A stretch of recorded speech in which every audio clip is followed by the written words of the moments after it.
भारत ने लाल किले से एग्रीकल्चर हो या डेयरी हो, अमेरिका को यह बता दिया कि भाई हम लोग बात मानने वाले नहीं है। और साथियों, कहा जा रहा था कि अमेरिका का एक प्रतिनिधि मंडल डील करने के लिए इस महीने आने वाला था, लेकिन अब वो नहीं आ रहा है। उसने अपनी डेट अनिश्चित काल के लिए स्थगित कर दी है। पता नहीं दूसरी डेट कब देगी। वो प्रतिनिधिमंडल बातचीत के लिए ही आने वाला था, लेकिन उसने अपनी बात को वो कर दिया है। तो प्रधानमंत्री के जो अनाउंसमेंट्स रहे, उनमें प्रमुख अनाउंसमेंट को 8 नंबरों में बांटा गया है। हम उनको 9 नंबरों में आपके साथ डिस्कस कर रहे हैं। सबसे पहली जो बात थी वो बहुत ही प्रोग्रेसिव थॉट की बात थी। अभी जब मैं इजराइल गया तो मैंने वहां पर देखा कि वो लोग बड़े फक्र से कहते हैं कि हम खाने की हर चीज इंपोर्ट करते हैं, हमने कुछ फल अपने यहाँ पे पैदा जरूर कर लिए, हम तो दुनिया को केवल टेक्नोलॉजी बेचते हैं। और हम दुनिया में खास इसलिए हैं क्योंकि सिलिकॉन वैली अमेरिका के बाद में तेल अवीव दुनिया का दूसरा वो शहर है जहां स्टार्टअप्स के नंबर्स इतने ज्यादा हैं। दुनिया में बेहतरीन टेक्नोलॉजी हम लोग विकसित करते हैं। मुझे यह समझ में आया कि दुनिया में अगर टेक्नोलॉजी कोई एक्सपोर्ट करता है तो वो देश वाकई में मायने रखता है। तभी 1 करोड़ से छोटी आबादी वाला एक छोटा सा देश अमेरिका के राष्ट्रपति को जब चाहे अपने यहां बुला लेता है। इससे यह समझ में आया कि देश के लिए टेक्नोलॉजी बहुत मायने रखती है। ऐसे में जब प्रधानमंत्री ने अपने भाषण में यह कहा कि हम लोग सेमीकंडक्टर्स बनाने वाले हैं, हमारा सेमीकंडक्टर शुरू होने जा रहा है, सेमीकंडक्टर चिप जो भारत में बनी हुई है अब वो 2025 में बाजार में आ जाएगी। इससे एक बात पता चली। जब मैं इजराइल के म्यूजियम में था, मैंने वहां देखा, मैंने एक वीडियो भी बनाया, मैं आपको दिखाऊंगा कि उन्होंने कैसी कैसी टेक्नोलॉजीज बना रखी हैं। जल्दी ही मैं आपके इस चैनल पर उसे शेयर करूंगा, जिसमें वो दिखा रहे हैं कि इंटेल का जो प्रोसेसर चल रहा है वो हम चलाते हैं, यूएसबी जो चलती हैं वो हम चलाते हैं। उन्होंने टेक्नोलॉजीज में बहुत पहले वो महारत हासिल कर ली। हम लोग इतने आजादी के साल के बाद तक सेमीकंडक्टर के इंपोर्ट पर डिपेंडेंट थे। भारत 50-60 साल पहले से ही इस क्षेत्र में पिछड़ा हुआ है। आज इलेक्ट्रॉनिक गैजेट्स हो, कार हो, रक्षा के क्षेत्र हो, हर जगह इलेक्ट्रॉनिक चिप्स यूज में आती हैं, सेमीकंडक्टर यूज में आते हैं। दुनिया में जो सेमीकंडक्टर का निर्माण है वो चीन, ताइवान, साउथ कोरिया, अमेरिका जैसे देश बना रहे हैं। और दुनिया का 75% जो सेमीकंडक्टर डिवाइसेस हैं वो चीन और ताइवान में बनती हैं। आप जानकर आश्चर्य करेंगे कि ऑयल के बाद में, ऑयल और कोयले के बाद में थर्ड लार्जेस्ट कमोडिटी जो भारत इंपोर्ट करता है वो सेमीकंडक्टर है। 30 से 40 बिलियन डॉलर का हम लोग इंपोर्ट करते हैं सेमीकंडक्टर्स के मामले में। 2024-25 में 45 से 50 बिलियन डॉलर का और 2030 तक 100 बिलियन डॉलर का हम लोग इंपोर्ट करते हैं। मतलब बाजार भारत के अंदर सेमीकंडक्टर का इतना है। इसके बावजूद भी हम इंपोर्ट ही करते हैं। जिस चीज को हम बना सकते थे हम नहीं बनाए। भारत ने इसीलिए सेमीकंडक्टर का एक मिशन शुरू किया था जिसका नाम इंडिया सेमीकंडक्टर मिशन था। प्रधानमंत्री ने कहा कि हमारे उस मिशन के चलते 2025 में हमारी अपनी बनी हुई सेमीकंडक्टर चिप बाजार के अंदर आ जाएंगी और बाजार में आने के बाद में हम उस बाजार को खुद से एक्सपोर्ट में यूज करने लगेंगे। ये भारत ने अपने आप में, ये तमाम प्रकार की जो कंपनियां लगी हुई हैं, जिस तरह से आप देख सकते हैं धोलेरा में, तलोजा में, जागीरों में, सानंद में, भिवाड़ी में, इन सभी जगह पर बताया कि हम लोग किस तरह से सेमीकंडक्टर चिप्स का निर्माण कर रहे हैं। 2023, 24, 25 इन सब में सेमीकंडक्टर्स की हमारे यहां पर इंस्टॉलमेंट्स आई, मतलब इंस्टॉलेशंस आए और जिनसे हम लोग अब सेमीकंडक्टर्स बनाएंगे। भारत सरकार ने बकायदा उड़ीसा, पंजाब, आंध्र प्रदेश इन सभी जगह पर सेमीकंडक्टर मैन्युफैक्चरिंग यूनिट लगाने के लिए अप्रूवल दे दिया था 2025 के अंदर ही। और इससे पहले ही हम लोग लगातार इस विषय में काम कर रहे हैं कि हम अपना सेमीकंडक्टर बनाएं, क्योंकि आज हमारे सेमीकंडक्टर्स में 56% चाइना और हांगकांग से हमारे पास आता है। इसलिए आवश्यकता है कि आने वाले समय में हमें, अगर गलती से चाइना या फिर अमेरिका यह कहे कि हम तुम्हारे पास सेमीकंडक्टर ही नहीं भेजेंगे, तो हमारा इलेक्ट्रॉनिक सेक्टर का जो सिस्टम है, मोबाइल सिस्टम है, टेलीविजन है, कार निर्माण है, ये प्रभावित ना हो, हम अपने लेवल पर उसे बना पाए और हमारे इंपोर्ट के बिल कम हो। इसलिए हमने इस बात के ऊपर जोर दिया है और भारत इस काम को तेजी से करने में आगे बढ़ गया है। प्रधानमंत्री ने यह बताते हुए कहा कि जिस चीज को हम बहुत पहले कर सकते थे हम उसमें थोड़ा डिले हो गए, लेकिन हां अब हम लोग इस चीज को आगे बढ़ा रहे हैं। दूसरी बात प्रधानमंत्री ने कहा, ऊर्जा के क्षेत्र में हम 2047 तक परमाणु ऊर्जा को 10 गुना बढ़ा कर देंगे। उन्होंने कहा कि 11 साल में सौर ऊर्जा में 30 गुना वृद्धि, हाइड्रो पावर, हाइड्रोजन ऊर्जा और बांध निर्माण में भी निवेश पर जोर दिया जा रहा है। इंडिया की न्यूक्लियर एनर्जी को बढ़ाने के लिए 10 गुना 2047 तक उसे बढ़ा दिया जाएगा। यह आप और हम अच्छे से जानते हैं कि आने वाले समय में दुनिया कार्बन एमिशन को कम करने पर फोकस करेगी। इसकी जगह रिन्यूएबल एनर्जी, यानी कि या तो रिन्यूएबल एनर्जी कहिए या क्लीन एनर्जी कहिए, जिससे कि पॉल्यूशन ना फैले, ऐसी ऊर्जा का उत्पादन भारत का फोकस रहेगा। तो प्रधानमंत्री ने कहा उसी को बढ़ावा देने के लिए भारत में अभी ऑलरेडी 24 न्यूक्लियर पावर प्लांट चल रहे हैं, जिनसे हम 8780 मेगावाट बिजली बनाते हैं। लेकिन हम लोग आने वाले समय में 13,600 मेगावाट इसके अंदर और ज्यादा एनर्जी ऐड करने जा रहे हैं। 2031-32 तक हमारे पास 22 27,380 मेगावाट बिजली न्यूक्लियर पावर से पैदा हो सकेगी। जहां तक बात हो ग्रीन लाइट्स की या ग्रीन एनर्जी की, तो हम 13.7 गीगावाट न्यूक्लियर बूस्ट 2032 तक अपने काम में कर लेंगे। ये तमाम वो जगह हैं जहां पर भारत के अंदर ऑलरेडी न्यूक्लियर रिएक्टर्स चल रहे हैं, और न्यूक्लियर एनर्जी को फोकस करना अगेन दिखाता है कि भारत अपने स्तर पर न्यूक्लियर एनर्जी, क्योंकि आपको याद होगा तो ईरान को इसीलिए मारपीट दिया गया कि भाई तुम रिएक्टर में भी क्यों अपने यहां पर एनरिच्ड यूरेनियम यूज कर रहे हो, तुम्हारे पास होना ही नहीं चाहिए। भारत उसकी शक्ति को 10 गुना बढ़ाने पर निकल रहा है। क्लीन एनर्जी है, पॉल्यूशन रहित एनर्जी है, और हमें आने वाले समय में ऊर्जा की जरूरत है। पेट्रोलियम ऊर्जा को हम बाईपास करते हुए क्लीन एनर्जी पर बढ़ रहे हैं, और हमने सोलर एनर्जी में तो जो टारगेट 10 साल में पूरा होना था वो 5 साल में पूरा कर लिया है, प्रधानमंत्री ने यह बताया। अर्थात एनर्जी जैसे ही हमें पता चला कि हम प्रोड्यूस कर सकते हैं, हम उसमें तेजी से दौड़ रहे हैं। यह दूसरी घोषणा थी जो उनके द्वारा की गई। तीसरी जो सबसे इंपॉर्टेंट जानकारी मुझे लगी वो ये थी कि प्रधानमंत्री ने कहा कि आने वाले समय में हम जीएसटी में कुछ राहत देने जा रहे हैं। असल में दिवाली का जब इन्होंने नाम लिया तो कुछ चीजें जुड़ती चली गई। जैसे अभी अमेरिका ने भारत पर 25% टैरिफ लगाया।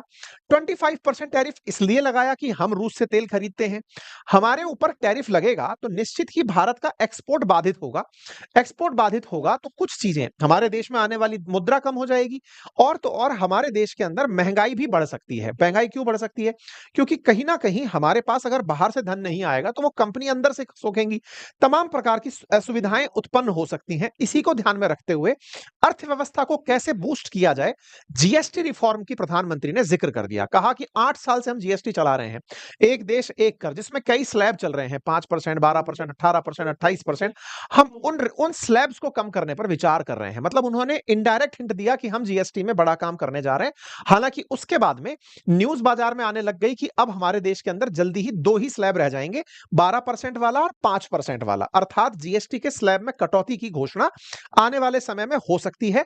देश में जैसे ही जीएसटी की दरों में कटौती होगी, ऑटोमेटिक, आज मान लीजिए कि हमारा एक कोर्स 2,000 रुपए का है, सरकार उस पर 18% जीएसटी वसूलती है, 360 तो सरकार ही ले जाती है उसमें से। अगर सरकार उसको 5% में ले आती है या 12% में ले आती है तो उसमें दरों में कीमत में कटौती होगी, इससे वो सस्ते में उपलब्ध होगा, और जब सस्ते में उपलब्ध होगा तो लोगों का और दायरा बढ़ेगा, सस्ते सामान को और ज्यादा खरीदा जा सकेगा। अगर ऐसा होता है तो भारत में लोग जो है ना वो और ज्यादा इसकी चीज में इन्वॉल्व होंगे, और जब इन्वॉल्व होंगे तो परिणाम क्या निकलेगा ना कि उससे ओवरऑल ग्रोथ इंक्रीज होने लगेगी। जीएसटी के वो देश की इकोनॉमी में 0.7% की वृद्धि मतलब एक्सपेक्ट की जा रही है अगर जीएसटी में सुधार होता है तो। ठीक है, जीएसटी रिफॉर्म के ऊपर जैसे ही बात आई, तुरंत तमाम लोग दिमाग लगाने लगे कि टेक्सटाइल सेक्टर को, एमएसएमई सेक्टर को, तमाम सेक्टर्स को इसका लाभ होने लगेगा और इससे हमारे देश को बहुत फायदा होगा। हालांकि विपक्ष ने कहा बहुत पहले कर देना चाहिए था। मैं अभी विपक्ष के पॉइंट्स पर नहीं जाऊंगा, प्रधानमंत्री ने जो कहा अभी वो जान लेते हैं अपन। तीसरा जो पॉइंट कहा इन्होंने वो था रिफॉर्म टास्क फोर्स के गठित होने का। रिफॉर्म टास्क फोर्स के नाम पर इनका कहना केवल यही था कि आज हमारे देश के अंदर बहुत से काम हमने ऐसे किए हैं जो कानून संगत नहीं थे, कानूनों को हटा दिया गया, जो कानून समय के साथ सही नहीं बैठ रहे थे हमने वो हटा दिया, और चाहते हैं कि आने वाले समय में आपको लगता है कि आपके काम में कोई बाधा बन रही है, आप मुझ तक बताइए, मुझे पहुंचाइए, उनको हम सही करने का प्रयास करेंगे। प्रधानमंत्री ने कहा कि भारत आने वाले समय में विकसित भारत के लिए रोजगार योजना चालू कर रहा है, जिसके तहत 3.5 करोड़ नौकरियां पैदा की जाएंगी। अब ये क्या कहानी है? आपको याद होगा प्रधानमंत्री ने पहले भी एक अनाउंसमेंट किया था इंटर्नशिप के नाम पर कि आप आइए, कंपनियों के अंदर इंटर्नशिप आपको दी जाएगी, लेकिन तब किसी ने इस बात को इतना वो लिया नहीं, इंटर्नशिप को यूं ही कर दिया। इस बार प्रधानमंत्री ने घोषणा की कि अगर आप नौकरी ज्वाइन करने जा रहे हैं तो आपको 15,000 रुपए पहली बार एम्प्लॉय बनने पर दे दिए जाएंगे। 15,000 रुपए का एक ऐसा सिग्निफिकेंट अमाउंट है कि अब कोई भी व्यक्ति, होता क्या है मैं आपको मतलब एक ऐसा फिगर बताता हूं, ऐसे बहुत से स्टार्टअप्स हैं, जैसे कि मान लीजिए कि बहुत सारे यूट्यूबर्स ही ले लीजिए, कंटेंट क्रिएटर्स ही ले लीजिए, वो आउटसोर्स करते हैं बहुत सारा काम। जैसे मुझे जरूरत है मान लीजिए एडिटर की, तो मैंने मेरा काम आउटसोर्स कर रखा है, या मुझे मालूम जरूरत पड़ रही है कंटेंट राइटर्स की, तो मैंने वो काम आउटसोर्स कर रखा है कि भाई मुझे ये चीज दे दो, मुझे ये चाहिए, मैं आपको एक बार में बिल दे दूंगा। अच्छा, अभी तो हम प्रोडक्ट के रूप में खरीदते हैं, उसको हम परमानेंट जॉब के रूप में अगर दिखाने लग जाएं, और जिनको आप जॉब दे रहे हो उन्हें आप सीधा ईपीएफओ में रजिस्टर कर दो, इससे भारत सरकार को क्या फायदा होगा कि बहुत से ऐसे असंगठित क्षेत्र हैं जो रोजगार तो देते हैं लेकिन रोजगार में काउंट नहीं होते। अब ये 15,000 का ऐसा इंसेंटिव होगा कि अब वो कर्मचारी आपसे खुद कहेगा कि सर मेरा नाम ईपीएफओ में रजिस्टर करा दो, ताकि मुझे 15,000 रुपए भारत सरकार से मिल जाएंगे। इससे होगा क्या, भारत सरकार ये अच्छे से जानती है कि इस 15,000 के चक्कर में हमारे पास में एक बड़ा नंबर दिखाने के लिए ये होगा कि देखो हमने इतने लोगों को रोजगार में एंट्री करवा दी। अभी रोजगार डेवलप तो हो गया, लेकिन सरकार के काउंटर पर दिखता नहीं है। ईपीएफओ की साइट पर नहीं दिखता कि कौन-कौन कर्मचारी देश के अंदर संगठित क्षेत्र में है। असंगठित क्षेत्र में बहुत से लोग काम कर रहे हैं। आज एक दुकान पर, आज एक मतलब बहुत सारी जगह पर तमाम प्रकार के रोजगार उपलब्ध तो हैं, लेकिन वो काउंट नहीं होते। 15,000 में अब वो काउंट होने लगेंगे। साथ ही साथ रोजगार देने वालों को भी कहा गया कि आने वाले 2 साल तक आप लोगों को 3,000 रुपए पर मंथ का एडिशनल एम्प्लॉयी के हिसाब से पैसा दे दिया जाएगा। तो इंसेंटिवाइज कर दिया जाएगा। तो इससे क्या होगा, दोनों लोग खुश होकर के कर्मचारी को दिखाना शुरू कर देंगे। सरकार यही चाहती है कि दिखाओ तो सही कि लोग रोजगार में हैं। इससे सरकार को भी अपनी प्रशंसा करने का मौका मिलेगा, और प्रशंसा छोड़िए, लोगों को भी लगेगा कि वो संगठित क्षेत्र में आ गए हैं। तो ये काम किया गया। इस पर भी विपक्ष की टिप्पणी थी कि आपने पहले इंटर्नशिप की घोषणा की, वो कुछ नहीं हुआ, अब क्या कर रहे हो? खैर, प्रधानमंत्री ने इस घोषणा की, इसके फायदे आने वाले समय में हो सकता है देखने को मिले। चौथा जो यहां पर कहा गया वो था हाई पावर डेमोग्राफी मिशन शुरू करने का। इसके पीछे का तर्क क्या था? अभी बिहार में आप लोग देख रहे होंगे कि एसआईआर के नाम पर बहुत जबरदस्त विरोध हो रहा है कि आप लोग इतना ज्यादा मतलब जो इंटेंसिव वो कर रहे हैं, मतदाता सूची को चेक कर रहे हैं, उस मतदाता सूची में से चेक कर रहे हैं कि कौन है, कौन नहीं है, कौन किसके पास सही डॉक्यूमेंट है। पूरे देश में ये काम होने वाला है, जिसके चलते बांग्लादेशी घुसपैठिए हैं या रोहिंग्याज हैं, उनका आउट किया जा सके। इस बात को फोकस करते हुए प्रधानमंत्री ने कहा कि हमारे देश में बहुत सारे रोजगार ऐसे हैं जो घुसपैठियों ने, यानी कि बाहर से आने वाले लोगों ने ले लिए हैं। उसको दूर करने के लिए हम हाई पावर डेमोग्राफी मिशन चला रहे हैं, जिसके चलते हम साफ कर देंगे चीजों को कि कौन देश का है, कौन बाहर का है, और उनको किस तरह से रोजगार में पार्टिसिपेशन मिलना चाहिए। इसी के साथ साथ कुछ समय पहले आपने देखा होगा कि ट्रंप ने कहा था कि पाकिस्तान के साथ वो ऑयल निकालने पर काम करेगा, यानी कि उनके पास में पाकिस्तान के साथ समुद्र से मतलब ऑयल निकालने का काम करा जाएगा। ऑयल की खोज की जाएगी, अगर आपको याद हो। और उसने एक ताना मारा था भारत को कि हो सकता है आने वाले समय में भारत को पाकिस्तान से तेल खरीदना पड़ जाए। आपको हो सकता है ये वाली बात याद हो। इस बात को भारत ने अलग तरीके से लिया कि तुम अमेरिका वालों पाकिस्तान के साथ आकर खोजोगे, हमारे पास तो खुद टेक्नोलॉजी है, हम अपने समुद्र में, तुम तो इतने से समुद्र में खोजोगे, हमारा तो बहुत ही बड़ा समुद्र तट है, हम पूरे में ही अब आराम से तेल खोजेंगे, गैस खोजेंगे और अपने लेवल पर खनिज खोजेंगे। और ऐसे खनिजों को खोजकर हम क्रिटिकल मिनरल्स में भी अब अपना क्रिटिकल मिशन चलाएंगे, जिसके चलते 1200 से अधिक स्थानों पर उन क्रिटिकल मिनरल्स की, जिसके लिए तुमने यूक्रेन को आधा खरीद लिया, आपने चाइना के साथ समझौता कर लिया, उन सभी जगह पर अब हम लोग भी होंगे और हम खुद से अपना क्रिटिकल मिशन चलाएंगे। भारत ने इस बात को पूरी तरह से स्पष्ट करते हुए कहा कि क्रिटिकल मिनरल का प्रोजेक्ट अब हम बड़ा करने जा रहे हैं। परिणाम क्या होगा? भारत की निर्भरता चाइना पर घटेगी और अमेरिका का दबाव भारत के ऊपर घटेगा। कुल मिलाकर के भारत के पास में बहुत सारा नेचुरल रिसोर्स है, अब हम उसकी तलाश अपने स्तर पर करेंगे। जिस क्रिटिकल मिनरल के लिए पूरा यूक्रेन आधा बिक गया, सोचिए ना, उस क्रिटिकल मिनरल को भारत अपने में ही आत्मनिर्भर बनेगा। ठीक है साहब। इसके अलावा प्रधानमंत्री ने, आपको याद होगा कि थोड़े दिन पहले जब भारत में ऑपरेशन सिंदूर चल रहा था, पाकिस्तान से आ रही तमाम गोलियों को, रॉकेट्स को हम लोगों ने आसमान में ही रोक दिया था। S-400 रोक रहा था, हमारे और भी डिफेंस सिस्टम थे जो रोक रहे थे, न्यूट्रलाइज कर रहे थे। इसको ध्यान में रखते हुए अब हम लोग मिशन सुदर्शन चक्र चला रहे हैं। अब ये क्या है?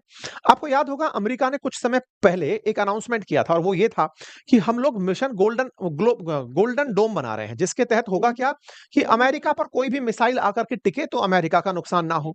ऐसे ही इजराइल ने आयरन डोम बना रखा है, ऐसे ही हम लोग अपना सुदर्शन चक्र बना रहे हैं। हमारे देश के प्रमुख स्थान और जितने भी सार्वजनिक स्थल हैं, जिनकी सुरक्षा अनिवार्य है, उनको पूरी तरह अब हम आने वाले समय में सुरक्षित कर देंगे। इसी को ही हम बिल्कुल आयरन डोम की तर्ज पर सुदर्शन चक्र नाम दे रहे हैं।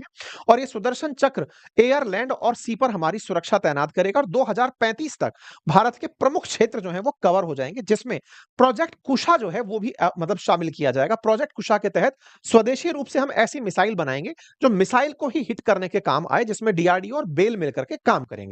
ये एक तरह से हमने अपनी सुरक्षा को लेकर के दुनिया को बता दिया कि हम किस दिशा में आगे बढ़ रहे हैं। प्रधानमंत्री ने अपने भाषण में एक बात और स्पष्ट करी, जहां हमें इन दिनों, आपको याद होगा, कावेरी इंजन कुछ दिनों पहले ट्रेंड किया था और हमारे देश में मांग उठी थी कि भारत अपना फाइटर जेट का इंजन क्यों नहीं बना लेता। आपको मालूम है कि हमारे यहां पर तेजस खड़ा है अमेरिकी फाइटर जेट के इंजन के इंतजार में।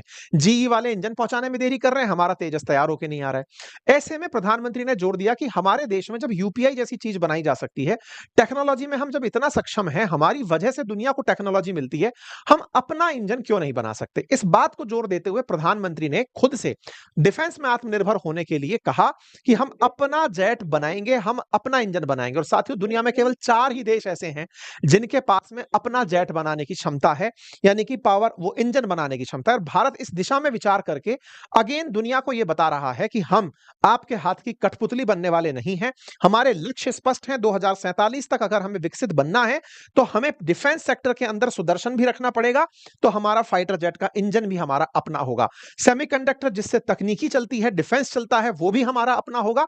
हमारी ऊर्जा हमारी होगी। और वास्तव में अगर एक विकसित भारत का आप लक्ष्य देखना चाहते हैं तो साथियों, ऊर्जा क्षेत्र हो या सुरक्षा हो, अंतरिक्ष हो या विज्ञान हो, हमें हर क्षेत्र में आत्मनिर्भर होना पड़ेगा।